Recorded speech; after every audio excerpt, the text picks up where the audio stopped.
Imagine who a few of the biggest brands in your industry are. Got a few companies in mind? Now imagine you're responsible for working with them on partnerships that measure revenue in the millions of dollars. Where do you start? How do you keep on top of it all? That's what we're covering in today's episode of Partnership Unpacked.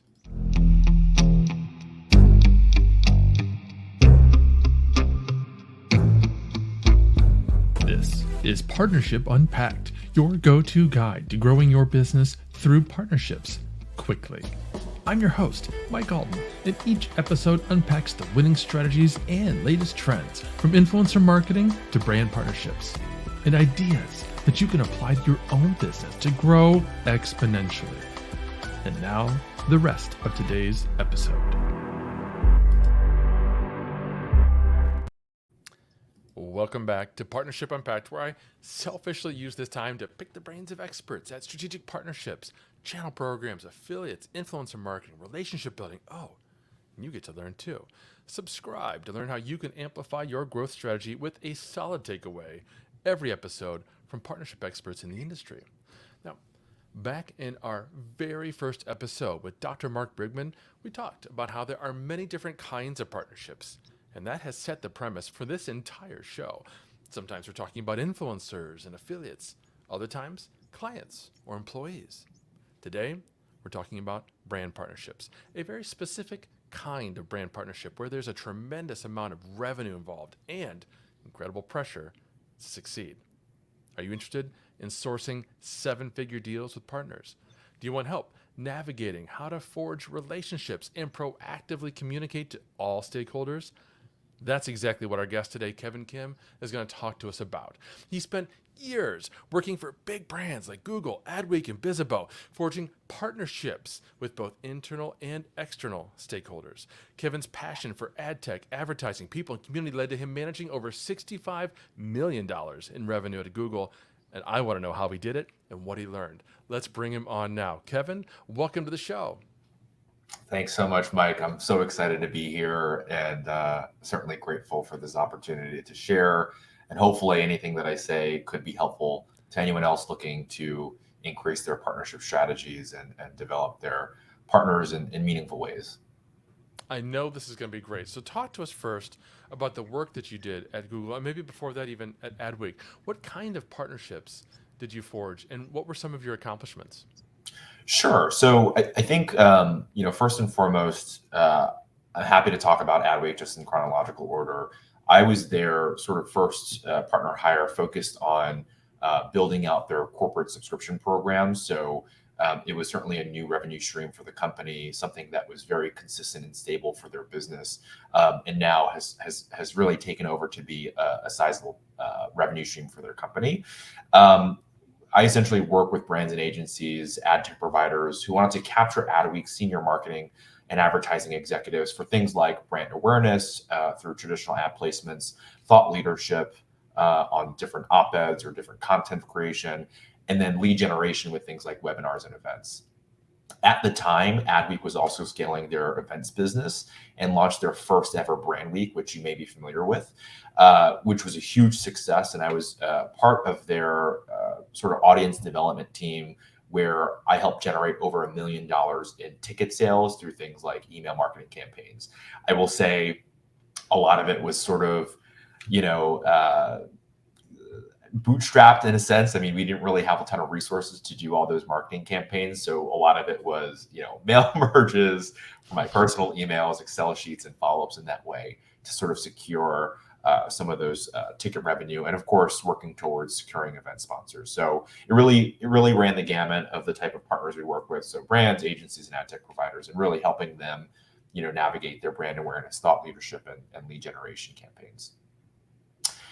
Moving on from there, Google, first and foremost, incredibly grateful for that opportunity to work with them, and it has done wonders for my career and the things that I've been able to learn from them. I was the main point of contact for our most strategic partners in the publishing and reference verticals. Essentially, I was uniquely situated to help shape how companies grow their businesses in the digital age and really think through how to future-proof their businesses through things like the deprecation of third-party cookies in Chrome, if you guys are familiar with the space, I'm sure you know, and things like Mm. privacy readiness. I also advise our clients on Google's broad range of products and services across web properties, search, video, mobile, to really help them connect instantly and seamlessly with their audiences, sell their digital real estate, optimize their operations to maximize revenue and cut costs. So it was a multifaceted role, and certainly learned a lot and wore many hats at both companies. That's awesome. And we're definitely going to dig into this. But just to clarify for myself and probably some of our listeners, it sounds like there was definitely a sales element to this role, but more than just pure sales. You were doing consulting. It sounds like you were doing marketing and co-marketing. Am I hearing that correctly? Yeah, absolutely. So we certainly had a quota that we wanted to make sure that we're, meeting and exceeding. Um, and so, yes, we had a net new ARR goal, net new sort of annual recurring revenue goal that we had. And anything on top of that would be incremental revenue for the company. So we had a specific goal that we had to get there. And then we had strategic opportunities that were very closely attuned to our KPIs. So things like helping our partners with privacy readiness, first party cookie strategies and products, things around subscriptions and how do we increase subscriptions and increase foot traffic, connecting different teams to the various products that Google offers, whether it's around YouTube, Cloud, Looker, you name it, Google Analytics, et cetera. And so it was a multifaceted role. And I think part of how I was measured in at Google was there was a portion of my goal that was obviously measured around those very specific KPIs, but a lot of that also had to do with, how I showed up to work. What are the different side projects that I was sort of aligning to? How was I collaborating with others?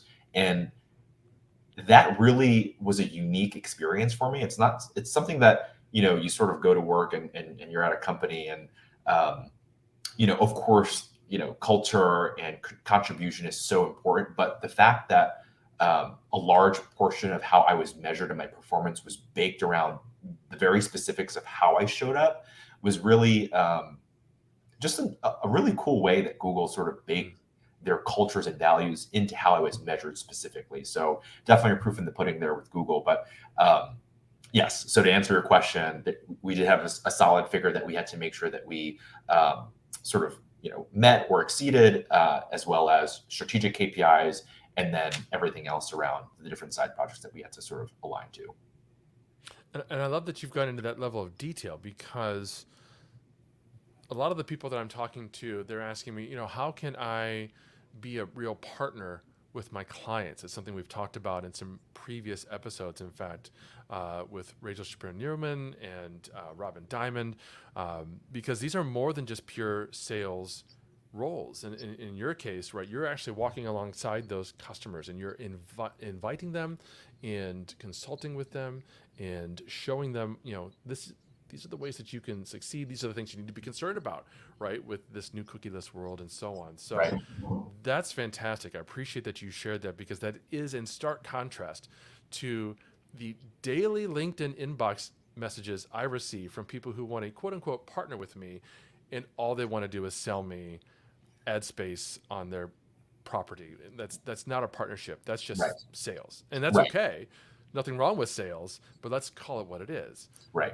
This is partnerships. So It is. And thank you I for think, sharing that. yeah, absolutely. And the only thing that I'll add is, because I'm working with some of the most strategic customers that we've had, it really is, the incremental revenue that I was sort of quoted on and needed to exceed was revenue that was helping our partners grow their business. So the more I helped our partners grow their revenue through Google, the more, obviously it was beneficial for Google. So it truly was a win-win scenario. Like, I wasn't going to them about some product that they didn't even think about, bringing into their fold and saying, hey, you really need this because of XYZ, which we could do. But a lot of it was very synergistic. A lot of it was, hey, let's take a look at your business. What are your goals? What are you using today? What are the different ways you're partnering with Google, and how do we expand that partnership, so that, yes, you can grow your revenue, but also future-proof your business across the universe that Google provides, which is such a behemoth. Um, so I think that's where there's some unique attributes to Google specifically in this partnership world, and really any sort of large company like a Google, and sort of that partnership world, I'm sure encapsulates some of those wide verticals and ways that you can collaborate cross-functionally to really help generate revenue for your partners. Absolutely. That's so important to have that win-win mindset as you go into every single partnership. And now, speaking of goals and revenues, I did see at one point that you exceeded revenue goals by driving $11 million in ARR. What were the tactics you employed to accomplish that? And what were some of the results? Great question. I think it's important to establish that none of that would have happened without building the relationship first, right? You have to build trust so that way when you can when your partners can trust that, hey, you're actually doing and really working towards building their business and being as authentic and transparent as possible, anything that you say after that, they're going to take and say, okay, and they're going to run with it, right? So relationship first, then execution.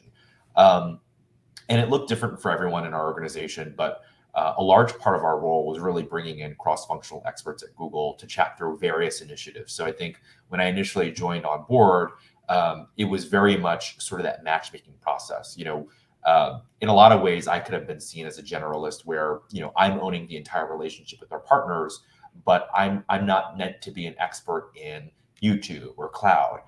There are specific initiatives that I certainly anchored towards, but because I was managing a relationship and making sure that their relationship with Google was the best it could possibly be, a lot of that trust building initially came from, again, bringing some of those cross-functional experts to the table so that they can have those conversations where maybe they didn't have that in the past. And so I remember one of the first projects. I think I must have been. I think within my 60 days, I launched an executive summit with a partner that was incredibly sensitive.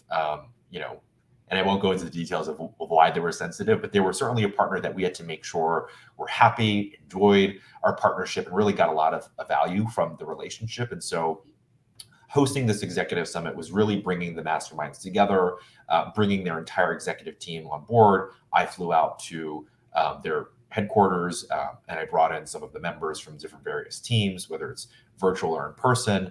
And they knew that I was serious, right? They knew that I was here to help really generate their business in a way that they hadn't been before. And so that built immediate trust. And so, there are many ways to build trust, but definitely in those types of scenarios, the executive summits that I sort of established were really helpful. And then, of course, you have tactical items like, running different, quarterly business reviews, and having touch points there, and also creating things like joint business plans. So, you have a partner and they have these goals coming out of a QBR or an executive summit, which is what happened with this partner that I had. And we established, the pillars that were needed to drive this partnership forward through a joint business plan, that helped us stay accountable, who the owners were, where the pitfalls were, so some timelines and when we wanted to talk through some of these things. I think when you think about a company like Google, there's so much that a partner can really leverage Google to sort of, launch their businesses in a way that they haven't before and evolve their businesses that, a lot of times you can get stuck with, doing everything all at once. But I think it's really important with these joint business plans to slate out the most important priorities and attack them first. And you eat an elephant one bite at a time. So, those are some tactical items, again, QBR, joint business plans, and always running discovery conversations. I think it's really important to stay curious and make sure that you're constantly reevaluating what these partners care about. And then lastly, I'll say, there's a great book called The 7 Habits of Highly Effective People, which talks about, I think it's the 7th habit, which talks about sharpening your saw. And I see that in relationships too. You have to continue to nurture the relationships and find new opportunities to maintain and strengthen the relationship. And this can come through, being all in, that sort of all in mentality where they know that you're going to be there for them, making sure that you create a safe space to help your point of contact's business goals, but more importantly, their personal goals. Are they up for promotion? Are they going through internal political challenges where they need to get to X and really having challenges maybe with their engineers or their different cross-functional members to really bring this project forward. And because that, you're then able to perhaps bring in some additional technical folks or consultants from the team to help those initiatives forward. So I think there's a lot more than just, hey, we need to get this across, but how do we look at the multifacet? And building that trust comes from, again, figuring out what people's personal goals are. And then of course you have the other sort of common sense items where you're thinking about building a relationship of whether it's handwritten letters, which I know sort of is in this digital age, who writes handwritten letters? Well, I mean, that's a great opportunity, right? I mean, if people aren't doing it, anytime I get a handwritten letter, I think, man, this person really went the extra mile to sort of think about me in a way that I haven't been. And things like personalized gifts for Christmas and holidays, and someone had a baby, all these things happen. Life happens, and as a partner and someone that you're trying to build trust with, you want to be mindful of these things. And some might say, oh well, Google probably sponsor a lot of that. Well, there certainly were, but more times than not, I took cash out of my own wallet, whether it's going to celebrate partners or buying them gifts. Sometimes I just didn't want to have to deal with the expensing. So, I would buy these gifts myself and just get it across the door. And I think those things make all the difference, in the world to sort of building that trust and then being able to execute with the tactical items like I mentioned, the quarterly business reviews or joint business plans or executive summits to really, bring meaning to sort of the revenue that you're trying to build. What an amazing answer, Kevin. Thank you. And I just want to underline one thing that you said that I'm going to build this into a quote graphic and everything. Relationships first, then execution. I love that mindset. And so now I want to talk about the internal folks that you were dealing with at Google. You mentioned the other teams, other team members perhaps. How did you manage those internal stakeholders throughout all these activities, and what were some of the challenges that you faced? Another great question. I think, as I'm sure Mike, in sort of the partnership world where you're trying to work cross-functionally across various departments, and that could include marketing, engineering, product, sales support, operations, finance, with contracts and everything else. The relationships you build internally are so important. And so the culture at Google is really amazing. I think, and again, every team is so different at a big company, but what I've been so impressed with Google specifically is how consistently everyone wants to help each other, right? I mean, and it's various organizations, various roles, everyone seems to want to help each other. And there's, I think when I first initially joined Google, I thought, oh man, well, I think there might be a lot of, ego and people who are, oh, I'm at Google. I'm like, I don't got time for anyone else. But that certainly wasn't the case. However, people get busy and you have to prioritize, right? So even from my perspective, I mean, I've always wanted to help other people, but sometimes you just don't have the bandwidth, and that's okay.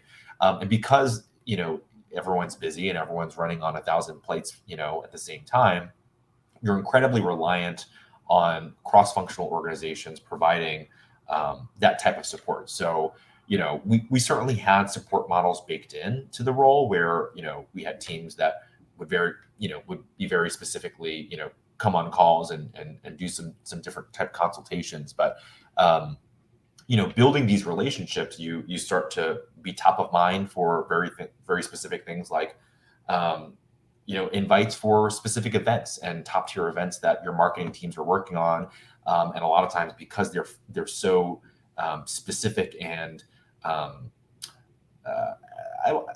could be foo-foo, special and reserved. You really have to be top of mind to these marketing teams to make sure that you get those invites, right? So it's making sure you're building relationships with them. And there's all these different types of projects with budgets that can be allocated potentially to partners and things like that you wouldn't have gotten had you not build those relationships. I had worked cross-functionally to host an Argo event. I think if I hadn't built enough a good relationship with some of the cross-functional members, I would have never gotten that across the board. So, building relationships and getting faster service times from your technical support teams, and getting dedicated consultations, and again, hosting internal meetings and leading different things like all hands, like all of these, pieces are so integrated into how you can show up for yourself, for your partners. And I think it's just that willingness to want to help and tackle these types of projects. Because we still had our core responsibilities, but Mm-hmm. because a lot of how we were measured at the company, being that a large portion of our KPIs was how we show up. I think that in and of itself was really important for us to be really mindful about how we're being to our colleagues and whatnot. I think some of the challenges, though, that I initially had was I certainly took I joined, wanted to crush it, of course, and will always want to do that, but you can't tackle everything. And so I think when I initially joined on, I was like, because there was so much to do and so many things that you can go after for, I said yes too quickly to too many things. And I think I didn't really know what I didn't know and how to prioritize the different initiatives. So that was definitely a challenge. And anywhere you go, there are politics, right? And that just takes time to understand. So hopefully that answered some of those questions. Yeah, that's terrific advice, particularly the part about being mindful of your time and your capabilities and your team's capabilities, and not saying yes to absolutely everything. That's something I deal with and struggle with, and we all do, whether it's teams, personal projects, whatever the case might be. So thanks for sharing that. You were talking about team members, internal stakeholders, and so on. But I saw you mentioned something on LinkedIn, I believe, about C-suite relationship management. Talk to me about that. What does that entail? Were you talking about internal or external or both? What did you share? Both. Yeah, again, great question. I think this is so important, especially when you're dealing with major brands, organizations. You're going to have to involve your C-suite. Oftentimes, these are sort of the executive sponsors to different projects you're working on. Oftentimes, they have sort of the purse strings and hold the sort of the executive buy-in and decision.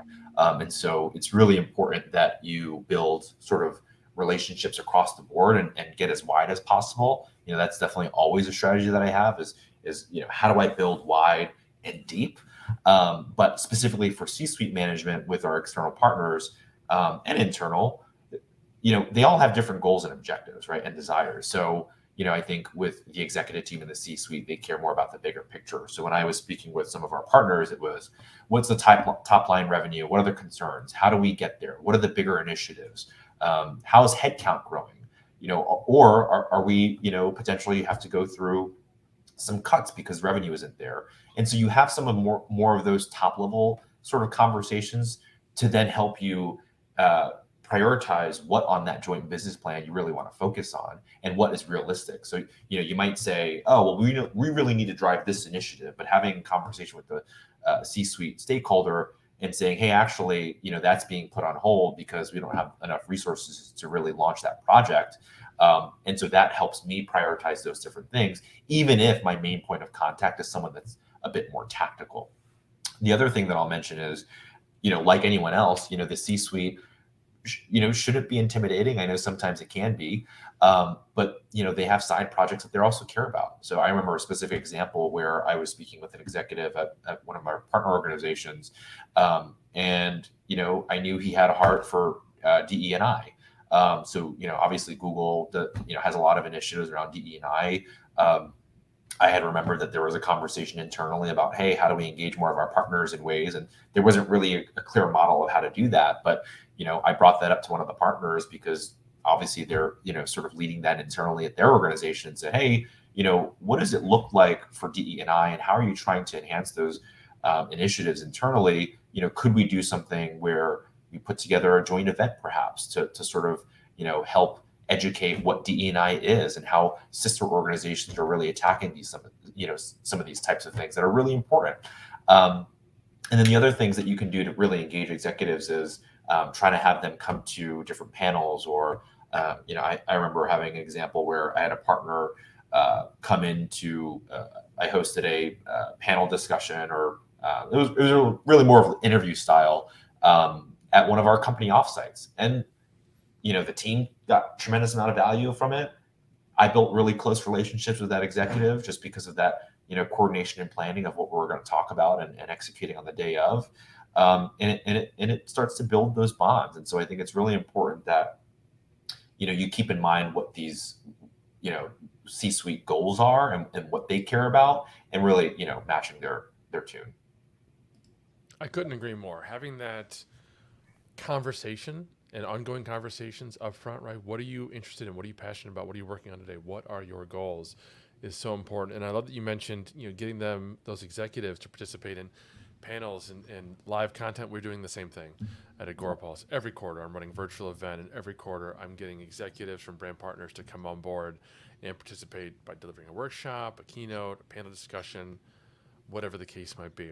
But you're talking about goals, and we talked a little bit about revenue, of course, but other than pure revenue, how else are you measuring, or were you measuring success? How did you demonstrate ROI?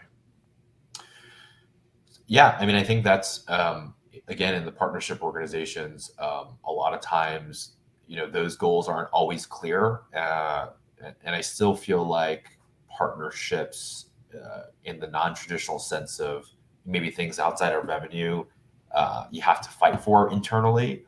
Um, Luckily for us at Google, a lot of our goals outside of revenue were very specific. So we had, customer satisfaction was a huge measure of success for us. So things like, are you getting the most out of the partnership? How's the relationship with your account manager or your teams?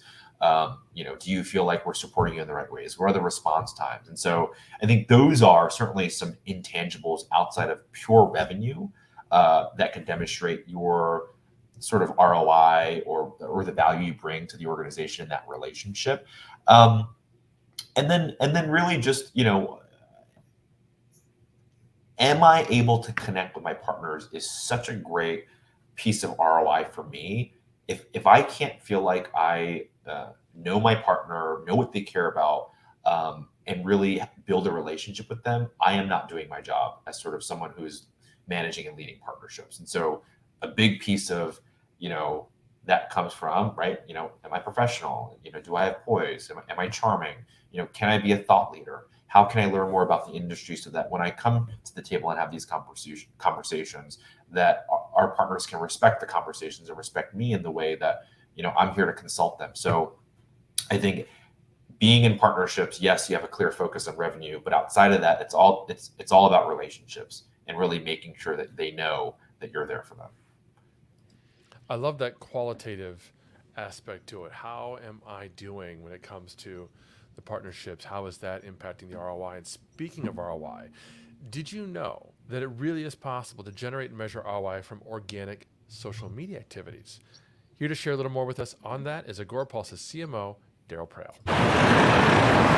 It's the Arc de Triomphe. Can you imagine if you're in charge, if you're the CMO of Marketing Paris? What are your main channels? Wow, there's the Arc de Triomphe, there's the Eiffel Tower, there's the Louvre. Those are your channels you're going to use to drive tourism dollars in. Okay, now, but you're not the CMO of Paris. In fact, you're the CMO of your company, product, service. So what are your main channels? Well, I'm going to guess there are things like pay-per-click, maybe trade shows, events, maybe content. Those are all pretty predictable, right? Let me ask you this question. Are you treating social media as a main channel? By the way, only 1.8% of you today measure social media and can prove an ROI in that investment. HubSpot and Gartner say social media is the #1 channel to invest in this year. Are you doing it? If not, I can tell you why. You're not doing it because you don't have the tools, you don't have the mentality, and that's okay. We've got you covered. You change the mentality, we'll give you the tool. Agorapulse tracks all the ROI for you. One place to manage all your social media activity, your #1 channel, change your success. Treat social media as a channel, one CMO to another. My name is Daryl. I'm with Agorapulse. I'll talk to you soon.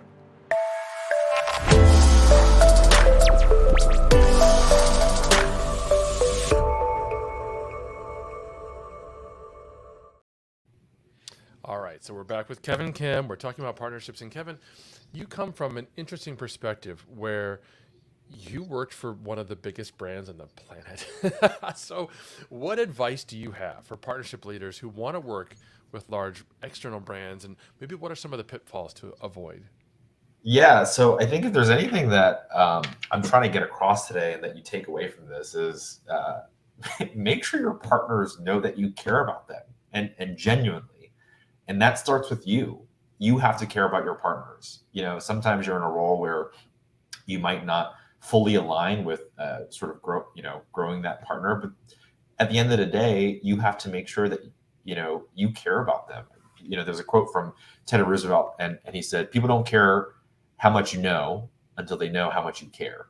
Show them that you care, and the rest will sort of thoughtfully execute what you're trying to do." So I think that's first and foremost. Again, and every interaction is an opportunity to show up and show out, whether that's internal or external. Always make sure you're putting your best foot forward, even if it's just giving your undivided attention and asking a lot of questions, whether it be the different meetings that you're involved in internally.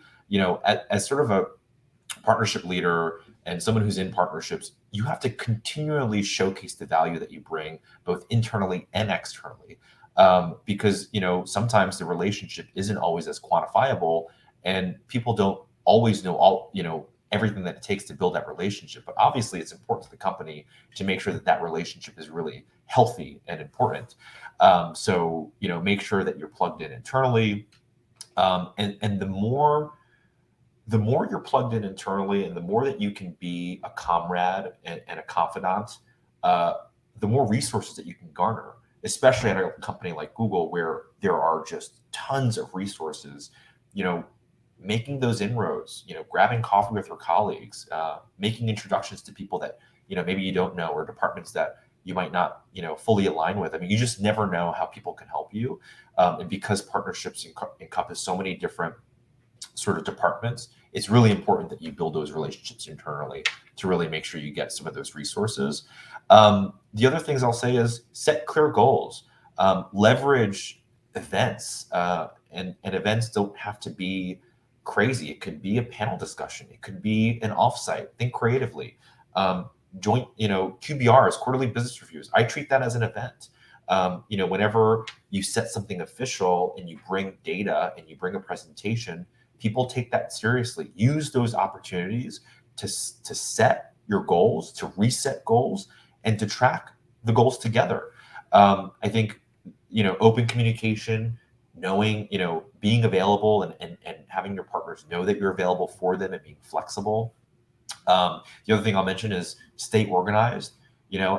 Every call that I have with our partners, I've really come into the habit of making sure I have a doc for any call that I'm at, whether it's internal or external, because my memory isn't the best, and I can't trust to remember all the AIs that I agreed to on a call. So every time I'm on a call, internal or external, especially external, I make sure I'm taking notes of the conversation so that I can reference back to it to make sure that they know that I've heard them, right? Because again, you want to make sure that they know that you care. And if you forget things like that happen, or a lot of times I'll jump on a call and I'll shoot the shit, right? I'll talk about what's going on in their lives, and people will share, oh well, things like, oh, I'm pregnant, or oh, it's my birthday, and it's so easy to pass up on those and not remember that. But having a note doc, having that organized really helps. And then at the end of every conversation, I make sure that I have a list of action items that I'll take,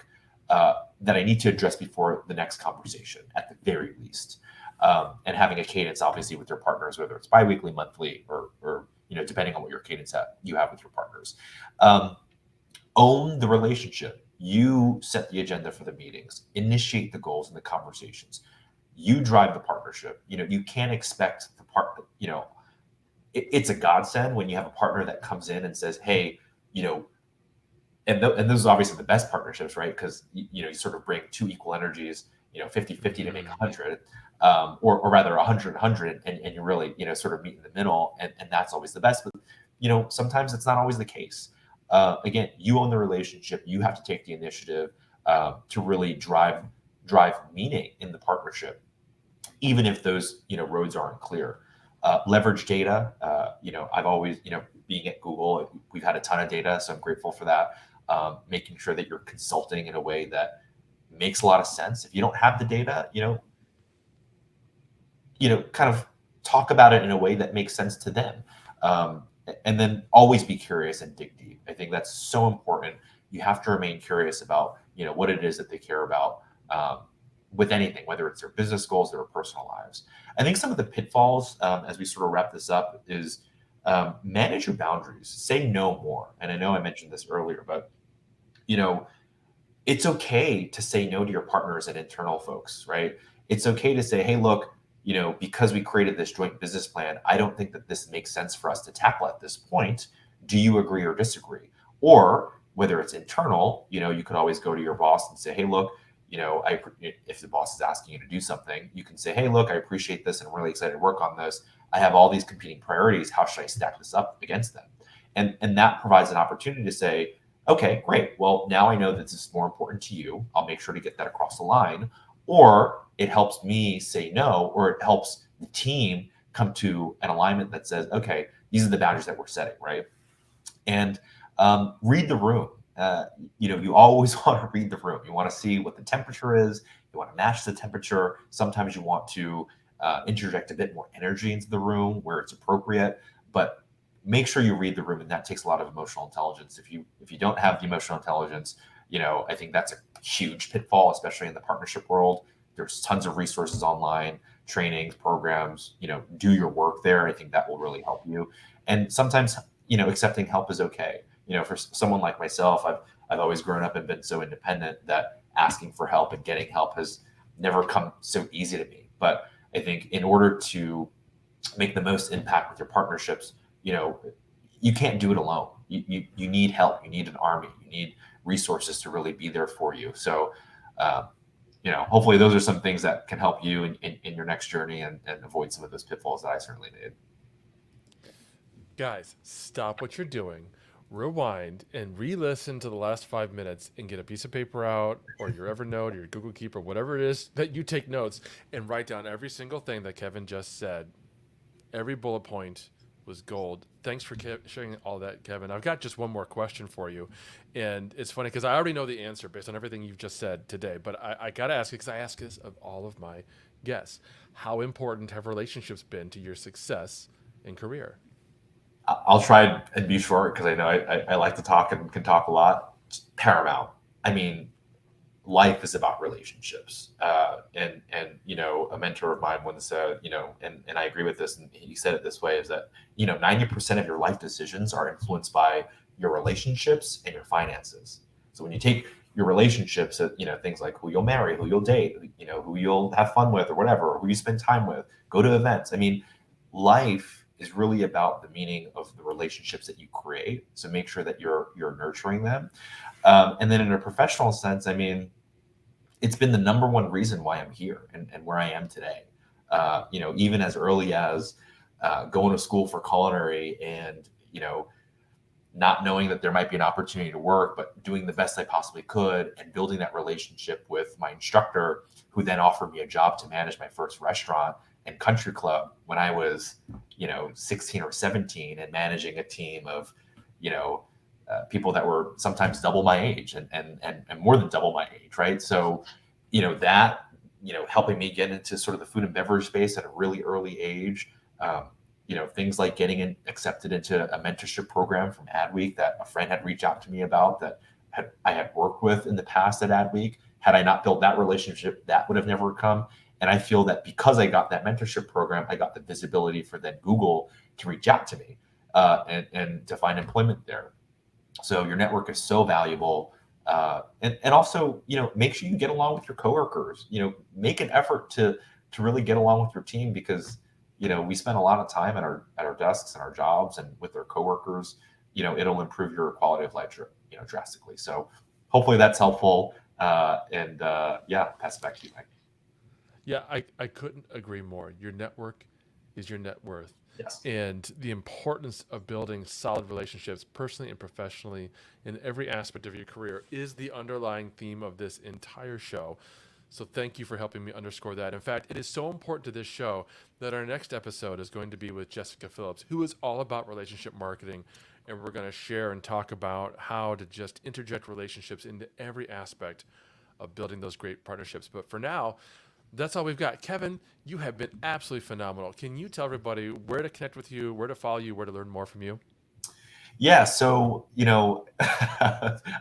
my name's so generic. It's Kevin Kim, but you can find me on LinkedIn if you search Google. I'm sure at this point, or maybe I'll be at a different company at the time of when this airs. But my Instagram is Kevin Kim 631. Feel free to follow me there. I'm excited to connect with anyone on LinkedIn. So search me, Kevin Kim, at Google, and I'm sure you'll find me one of the first ones that come up. So, Mike, thanks so much for this opportunity. I had such a blast. And hopefully some of these tips that I shared was helpful to the audience. Awesome. Thank you. We'll have all of Kevin's information in the show notes. Definitely connect with him. And this will be out in mid-June. So when you're listening to this, see if Kevin is still available. Because if you need a partnership leader, Kevin can help you out. Meanwhile, head over to Apple Podcasts, subscribe, and leave us a review. We'd love to know what you think. Until next time.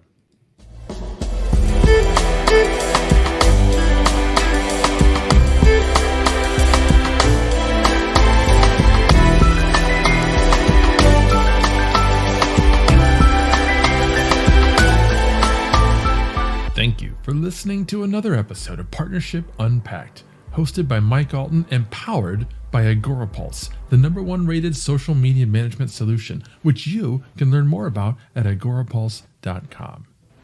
If you enjoyed this episode, please subscribe on your favorite podcast player. Be sure to leave us a review. Your feedback is important to us. And if you want to be part of our audience during live broadcasts, take a look at our calendar at agorapulse.com/calendar. Until next time.